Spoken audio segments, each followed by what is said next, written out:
আসসালামু আলাইকুম ওয়া রাহমাতুল্লাহ। প্রিয় শিক্ষার্থী, তোমরা যারা এইচএসসি অথবা আলিমে আছো, তাহলে তোমাদের জন্য স্পেশাল ফ্রেজেস বা ওয়ার্ডস, এটাকে আমরা স্পেশাল ক্লুজও বলে থাকি। তাহলে এটি খুবই ইম্পর্টেন্ট। এখানে তোমাদের পরিপূর্ণ নাম্বার পাওয়া খুবই সহজ। এখানে অল্প কয়েকটি নিয়ম তোমাদের জন্য দেওয়া থাকে।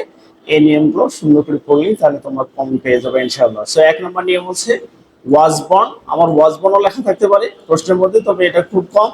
আর বি বর্ন লেখা থাকবে, এটা স্বাভাবিক। বি বর্ন, তাহলে বি বর্নটা তোমাদের লেখা থাকতে পারে প্রশ্নে। যদি বি বর্ন দেয়া থাকে, তাহলে আমাকে লক্ষ্য করতে হবে am is are was were plus born, অর্থাৎ am is are was were, am born, is born, are born, was born, were born, এরকম আমাকে বসায় দিতে হবে। সো দেখো, নিয়মের মধ্যে আমরা চলে এসেছি। পৃথিবীতে জন্মগ্রহণ করে জীবন শুরু করা বোঝাতে আমরা সাধারণত বি বর্ন এর ব্যবহার করে থাকি। এটি সাধারণত পেসিভ ফর্মে ব্যবহার করা হয়। এটি দিয়ে মূলত সাধারণ সত্য কথা প্রকাশ পায়। যদি সত্য কথা প্রকাশ পায়, তাহলে সেক্ষেত্রে আমরা অ্যামিজার বসাবো প্লাস বর্ন বসাবো, অর্থাৎ সিঙ্গুলার প্লুরাল অনুযায়ী অ্যামিজার বসাবো, সাথে বর্ন বসাবো। দেখো এক্সাম্পল হান্ড্রেডস অফ চিলড্রেন, মানে কি হাজার হাজার শিশু। তারপর গ্যাপ দেওয়া থাকবে ডিভ এভরি ইয়ার, প্রতি বছর জন্মগ্রহণ হয়। ডিভ মানে বধির হিসেবে জন্মগ্রহণ করে। তাহলে এই জন্য আমরা এখানে কি বসাবো, আর বর্ন বসাবো, যেহেতু সাবজেক্ট প্লুরাল দেওয়া আছে। ওকে, নেক্সট বলা আছে কারো জন্মস্থান বা জন্ম তারিখ যদি লেখা থাকে, তাহলে সেই ক্ষেত্রে আমরা ওয়াজ বর্ন অথবা ওয়্যার বর্ন বসাবো। অর্থাৎ যদি সিঙ্গুলার হয় তাহলে ওয়াজ বর্ন বসাবো, এবং যদি প্লুরাল হয় তাহলে ওয়্যার বর্ন বসাবো। Example, Kazi Nazrul was born in 1899। তাহলে আমাদের গ্যাপ দেওয়া থাকবে, কাজী নজরুল দেওয়া থাকবে, তারপর গ্যাপ দেওয়া থাকবে এবং সময় দেওয়া থাকবে ইন 1899। শুধু মাঝখানে আমরা কি বসাবো, ওয়াজ বর্ন বসাবো। দেখো তোমাদের জন্য নোটস নোটস বলা আছে বিবর্ন বলতে বিভার প্লাস বর্নকে বোঝায়। সুতরাং বর্ন বলতে am born, is born, are born, was born, were born প্রভৃতিকে বোঝায়। Was born plus be born passive voice ছাড়া সাধারণত ব্যবহার হয় না। ওকে, তারপর দেখো এবার নাম্বার 2 নম্বর দেখো হ্যাভ টু এবং হ্যাজ টু।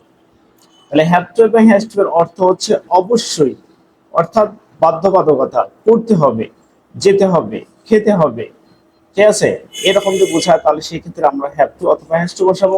তাহলে হ্যাজ কোথায় বসাবো, থার্ড পারসন সিঙ্গুলার নাম্বার যতগুলো থাকবে সেখানে হ্যাজ টু বসাবো, আর যতগুলো প্লুরাল নাম্বার থাকবে সেক্ষেত্রে হ্যাভ টু বসাবো। দেখো তাহলে এক্সাম্পলে আমরা আসি, I have to do the work, আমাকে কাজটি করতে হবে, মানে এটা আমার উচিত। দেন I has to got I has to got to forget this. That means এখানে আসলে I এর পরে has হবে না, have হবে। I have to forget this. এবার দেখো নির্দেশমূলক বা উপদেশ যদি বোঝায়, তাহলে আমরা সেক্ষেত্রে প্রেজেন্টের ক্ষেত্রে have to এবং has to বসাবো, আর পাস্টের ক্ষেত্রে have to বসাবো, এবং ফিউচার যদি হয় তাহলে will have to অথবা shall have to বসাবো। ওকে, এবার যে নেগেটিভ বুঝায়, নেগেটিভ বুঝালে আমরা কি বসাবো, negative do not have, do not অথবা ডু ডাজ। নেগেটিভ বোঝালে ডু নট, ডাজ নট। আর ইন্টারোগেটিভ বোঝালে ডু ডাজ, সাথে পাস্ট বোঝাচ্ছে অবশ্যই do not, does not, did not বসাবো।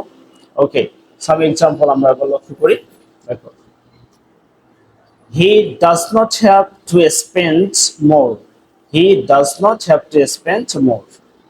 অথবা you do not, you do not have to buy a ticket, তোমাকে টিকিট কিনতে হবে না, আর তাকে সময় নষ্ট করতে হবে না, আর একটু সময় নষ্ট করতে হবে না। এরকম বুঝালে আমরা সেক্ষেত্রে নেগেটিভের ক্ষেত্রে ডু নট এবং ডাজ নট অথবা ডিড নট, আর ইন্টারোগেটিভ ক্ষেত্রে ডু ডাজ ডিড সামনে বসাবে। ওকে, নাম্বার 3 দেখো এবার উড রাদার। উড রাদার মানে কি, উড রাদার কোনো কিছু করতে বেশি পছন্দ করা, মানে বরং ভালো হতো এবং বরং, সুতরাং, এরকম অর্থ হবে। এটি দিয়ে বিশেষ পছন্দ বা একটির চেয়ে অন্যটিকে অধিক গুরুত্ব দেওয়া যদি বোঝায়, তাহলে সেই ক্ষেত্রে আমরা বসে উড রাদার। এখানে লক্ষণীয় বিষয় অবশ্যই ভার্বের প্রেজেন্ট ফর্ম বসাতে হবে। আর এটাকে আমরা বেয়ার ইনফিনিটিভ বলে থাকি। বেয়ার ইনফিনিটিভ মানে টু ছাড়াই ভার্বের প্রেজেন্ট ফর্ম বসা। আমরা একটা এক্সাম্পল দেখো, প্রথম এক্সাম্পল হচ্ছে আই উড রাদার ডাই দেন বেগ। আমি বরং না খেয়ে থাকবো তবে ভিক্ষা করবো না। সো পরের কথা বলছে উড রাদারের পর আমরা কি করবো, বেয়ার ইনফিনিটিভ বসাবো। বেয়ার ইনফিনিটিভ মানে হচ্ছে টু ছাড়াই ভার্বের প্রেজেন্ট ফর্ম বসাতে হয়। সো আরেকটা example, I would rather walk than go to buy your car. আমি বরং হেঁটে যাব তবু তোমার কারে যাব না, তোমার কারের চেয়ে আমার হেঁটে যাওয়াই ভালো। নেক্সট বলা হচ্ছে উড রাদার যুক্ত সেন্টেন্সকে আমরা দুই ভাবে নেগেটিভ করতে পারি। তাহলে আমাদের যদি নেগেটিভ বসাতে হয় তাহলে আমরা দুই ভাবে নেগেটিভে বসাতে পারি। সেটা হচ্ছে উড রাদারের পর সরাসরি নট বসাতে পারি। Example, I would rather not say not stay here. আমার বরং এখানে না থাকাই ভালো। অথবা আমরা বসাতে পারি would not plus rather. Would not এর পর হচ্ছে রাদার বসাতেও পারি, আমরা এইভাবে নেগেটিভ করতে পারি। Example, I would not rather stay here. আমার বরং এখানে না থাকাই ভালো হতো। Okay, number 4, had better. So had বেটারের সঙ্গে আরো আমরা দুই একটা কথা বলতে পারি। Had better, had rather, would better, would rather, এই কথাগুলো আমরা এখানে ব্যবহার করতে পারি। তারপর কি বলা আছে, অধিকাংশ সময় উপদেশ দিতে বা পরামর্শ দানে হ্যাড বেটার ব্যবহার করা হয়। তাহলে কাউকে যদি পরামর্শ দেওয়া হয়, অর্থাৎ অন্য মানুষকে যদি আমি পরামর্শ দেই, তাহলে সেই ক্ষেত্রে আমরা কি বসাবো, হ্যাড বেটার বসাবো। এবং এখানেও হচ্ছে আমাদের লক্ষণীয় বিষয়, মূল ভার্বে প্রেজেন্ট ফর্ম বলবে এবং এটাও হচ্ছে বেয়ার ইনফিনিট, আমরা পরে সেটা দেখতেছি। Example, exam is knocking at the door, you had better study hard. এখানে আমরা অ্যাডভাইস দিয়েছি, মানে পরামর্শ দিয়েছি। Exam is knocking at the door, পরীক্ষা তোমার অতি নিকটে।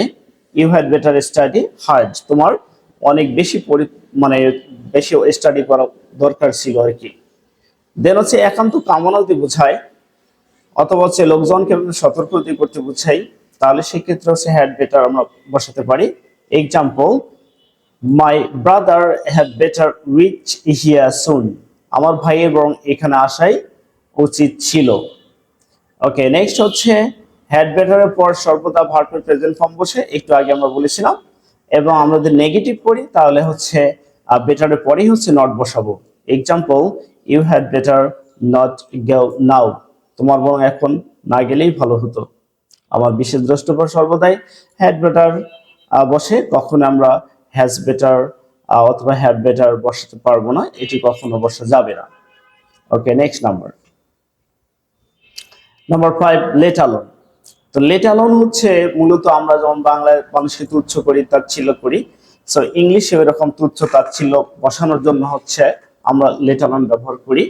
দেখো, দুটি নেগেটিভ ফ্যাক্ট, ফ্যাক্ট মানে হচ্ছে সত্য ঘটনা, বা নাবোধক বাক্য যদি একসঙ্গে বলতে হয় তাহলে সেক্ষেত্রে আমরা লেট অ্যালোন ব্যবহার করে কথাগুলো বলতে পারি। এক্ষেত্রে সেন্টেন্সের প্রথম অংশে সত্য বা সম্ভব নয় এবং পরের অংশে লেট অ্যালোন এবং পরের অংশে সত্য বা সম্ভাবনা হতে পারে না, এরকম অর্থ বোঝাবে। Example, I cannot memorize 4 lines. আমি 4টা লাইনেই মুখস্থ করতে পারি না। Let alone entire poem. সম্পূর্ণ বই তো, সম্পূর্ণ কবিতা দূরের কথা। সো লেট অ্যালোন যোগ করে পরের বাক্যটিকে আমরা অধিক জোর দিতে পারি। ওকে, লেট অ্যালোনের পর সম্পূর্ণরূপে পুনরাবৃত্তি হয় না, মানে পুনরাবৃত্তি বলতে কি পরিপূর্ণ সেন্টেন্স লিখতে হয় না। আরেকটি example, I cannot drive a car. তাহলে এখানে প্রথম অংশ বলছে I cannot drive a car, আমি হচ্ছে একটি কার চালাইতে পারি না। লেট অ্যালোন আ বাস, বাস তো দূরের কথা। মূলত প্রথম অংশটাকে আমরা পরিপূর্ণ সেন্টেন্স লিখেছি এবং পরের যে অংশটা হচ্ছে সেটি হচ্ছে প্রথম অংশটার পুনরাবৃত্তি করিনি, সামান্য একটা অংশ দিয়ে আমরা শেষ করেছি, তাতে হচ্ছে তার অর্থ পরিপূর্ণ হয়ে যায়। Okay, next number 6, as soon as. তাহলে অ্যাজ সুন অ্যাজ মানে হচ্ছে যেই মাত্র। ওকে, যখনই, যেই মাত্র। তো দেখো এখানে কি বলছে, দুটি ঘটনার একটির পরেই আরেকটি ঘটনা ঘটে এমন বোঝাতে হচ্ছে অ্যাজ সুন অ্যাজ বসে। এক্ষেত্রে হচ্ছে উভয় অংশে সাধারণত ভার্বের ফার্স্ট ফর্ম বসানো হয়। তবে আরেকটি কথা লক্ষণীয়, সেটি হচ্ছে একটি প্রেজেন্ট হলে অপরটি প্রেজেন্ট, একটি পাস্ট হলে অপরটি পাস্ট এবং একটি ফিউচার হলে অপরটিও ফিউচার হবে। Example, as soon as I went out. যেই মাত্র আমি বাইরে গেলাম, ইট স্টার্টেড রেইনিং। তারপর বৃষ্টি শুরু হয়ে গেল। ওকে, সো আমরা বলেছি প্রেজেন্ট, পাস্ট এবং ফিউচার তিন ধরনেরই এখানে একসাথে আমরা ব্যবহার করতে পারি, তবে একই সঙ্গে হচ্ছে প্রেজেন্ট, পাস্ট, ফিউচার যোগ করা যাবে না। আমার সেম সেম বসাতে হবে। ওকে, নাম্বার 7।